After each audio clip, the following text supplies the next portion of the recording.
Hello, welcome to this episode of NewsMakers. It's a product of the Rock County Civics Academy, where we bring people who make the news in our community into the studio and get a little bit up close and personal, get to know them and the story behind the story. Today, it's my pleasure to welcome into the studio Mike OBrien. Mike is a familiar name to a lot of people for all of his years at WCLO, and then you've got another life with you and your wife that is in marriage counseling at St. John Vianney Church, and you do so many things, but somehow you found time to get involved with something that's kind of fun. The Great Register and Tribune's bike ride across Iowa, which folks know it as RAGBRAI. You know it from life's experience, right? Well, now I do. Yeah. The acronym is often misunderstood. It was started by the Des Moines Register, as you know, Rich. It was Register's annual Great Bike Ride Across Iowa. Started 52 years ago by two avid bikers that are journalists. Well, both of whom I had the good pleasure of knowing through the years, from my years in Des Moines. And I remember when the challenge went out, way back when. And these two characters basically said they had a newspaper column, so they had a sounding board and a place, their bully pulpit, and they said, we're going on a bike ride. Absolutely. And if you want to join us, come join us. And from there, it's grown, hasn't it?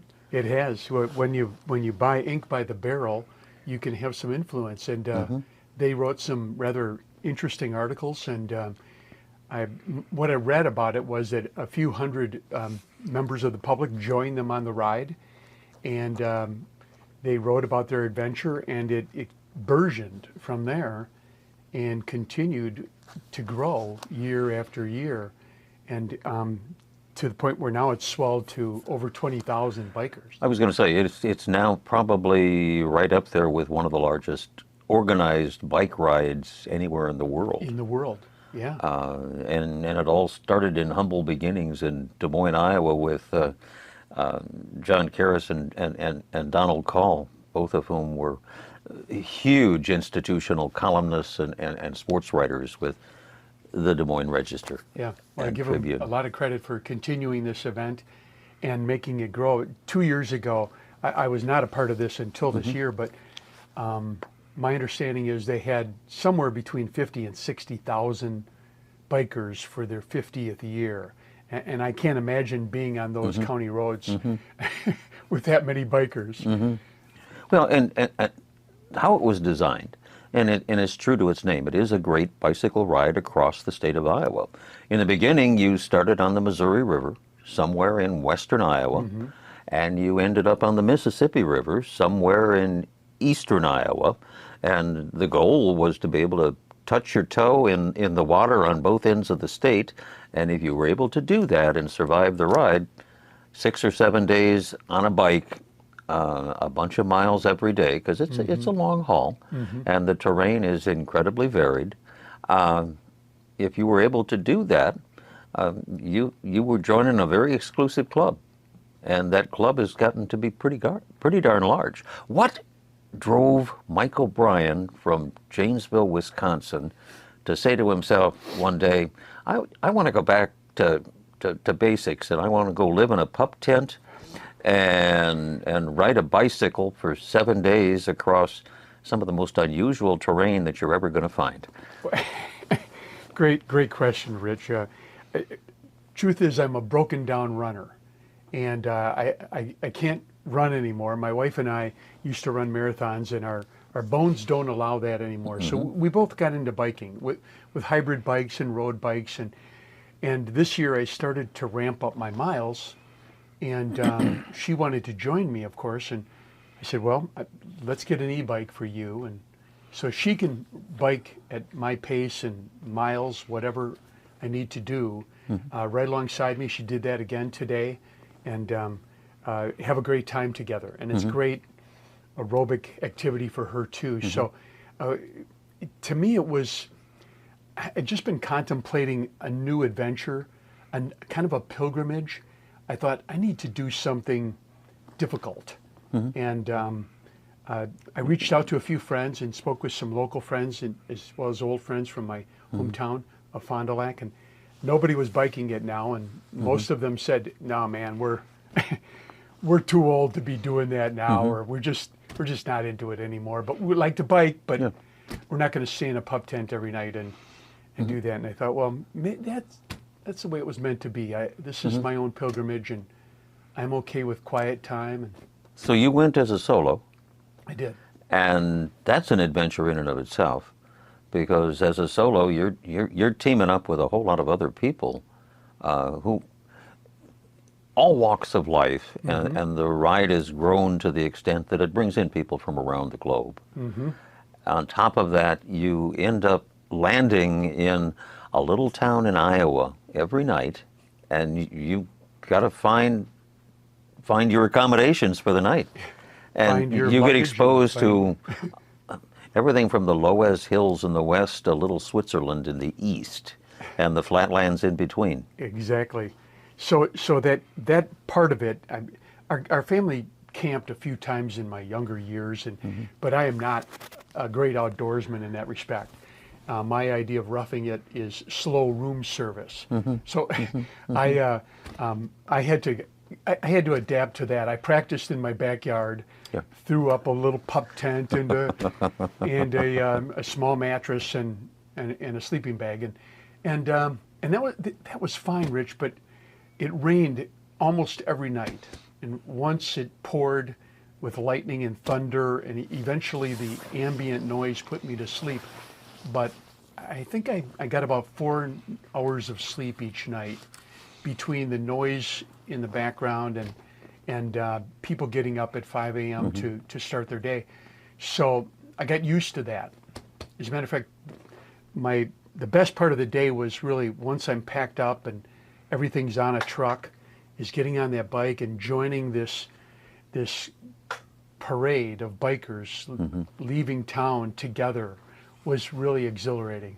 That was a lot of fun. Well, you also get a chance to get acquainted with small town living in Iowa, and what is one of the benefits of this particular type of activity, every little stop along the way, there's organized communities that have just about every possible amenity available to you as a biker that you can possibly need, and then some. And it's amazing how communities open their arms and welcome an entourage of 20,000 bikers to pass through that little town. What a great way to spread the reputation of the little towns that are out there, from the West Bends to the Lamars to the Wakans of the world. I mean, it's truly a statewide event. Well, it grows their population by about 4 times in a day, and all these bikers coming through with money in their pockets, and they're in need of smoothies and pancakes and water certainly, and Gatorade, and they're buying up things and spending money on it might be on new parts for their bike, because they've set up a little bike stands, and I took advantage of that myself with a new inner tube on my bike, and you have those events occur, and what's a typical day like for a rider? How describe it? Well, you wake up at about 5 a.m. and the birds are chirping, and in our case it was sometimes in the rain, and pack up your gear, put on your biking clothes in the tent, and I brought along some of the swag, the RAGBRAI shirt, and you put on your gear and come out, and in my case I would swig down a protein drink and a Cliff Bar and get on the road as quickly as I could. But anytime 6:30 a.m. you're on the pavement with a lot of other bikers exiting the city and feeling fresh and ready to go. And by 15, 20 miles later, you can stop at a small town and have pancakes and a cup of coffee. So they're all ready to serve up any kind of food you want. Some people rave about pork chops Yeah. on this ride, and I am not one of them. Pork chops doesn't sit well with me on a bike ride, but some people love that kind of stuff, and they drink beer at some of the stops too, and I would not partake until maybe the end of the day because I wanted a better ride. So Well, and a typical day is how many miles and how many hours on the road? well, it's 62 miles average for me. It's a 406-mile ride this year. I added 26 miles to have a century ride one day, tacked on 26 miles. Yeah. So it averaged out to, it was 436 miles, 62 miles. They give you a participation ribbon, Okay. which is Okay. this patch, Yeah. Yeah. saying, okay, you completed the John Karras Century Loop. Okay.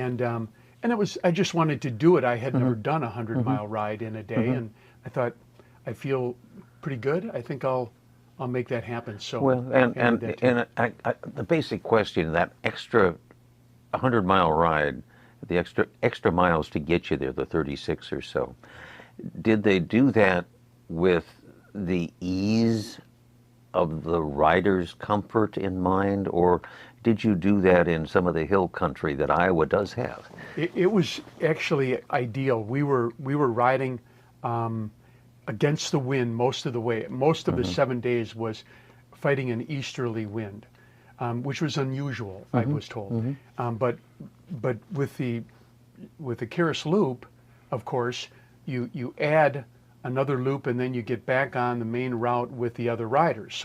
So we added 26 miles and then we had an easterly wind pushing us for part of that loop, Which helps. which was really fun. And I hooked up with a guy from New Jersey named Gary, who we got riding together and picked up our paces and really had some fun with that piece of the route. So yeah, it turned into a joyful experience for me. One of the luxuries, I guess, of being able to dedicate a week to doing something like this, and one of the benefits is the fact that you do meet people along the way that in some instances they become longtime friends, and you stay in touch with them, and you promise to be back riding with them again next year.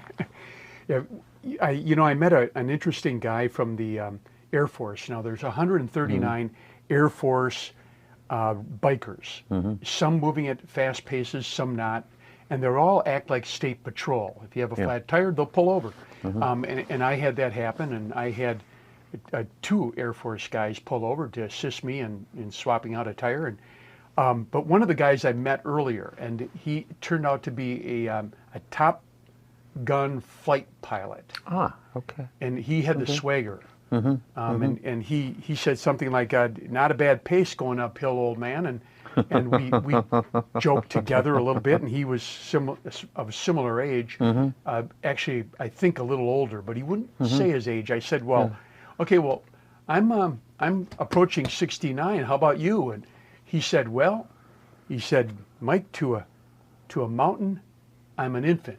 And to a flower, I'm ancient. But as a man, I'm just right. And then he juked down the road. And what he didn't tell you is he was probably flying an F-101, going way back, and he's 78 years old. I asked him later, I said, well, are you a commercial pilot today? Do you do any flying? He said, no, they don't like it when I fly upside down. So he was Much truth to it. Much truth to it. Mike OBrien, it's amazing feat to take part in the Great Register's bike ride across Iowa. In and of itself, that's an adventure. And when we have you back again, which we will, I want to get into some of the other elements of Mike and Patty OBrien's life and how you add to the quality of life we enjoy here in Rock County. My guest, Mike OBrien. Join us again for the next NewsMakers, a product of the Rock County Civics Academy, where we bring in people, well, sometimes from behind the scenes who make a real difference in the overall quality of life we enjoy here in Rock County. Till next time, stay happy, get out there on a bike and have some fun. Take care.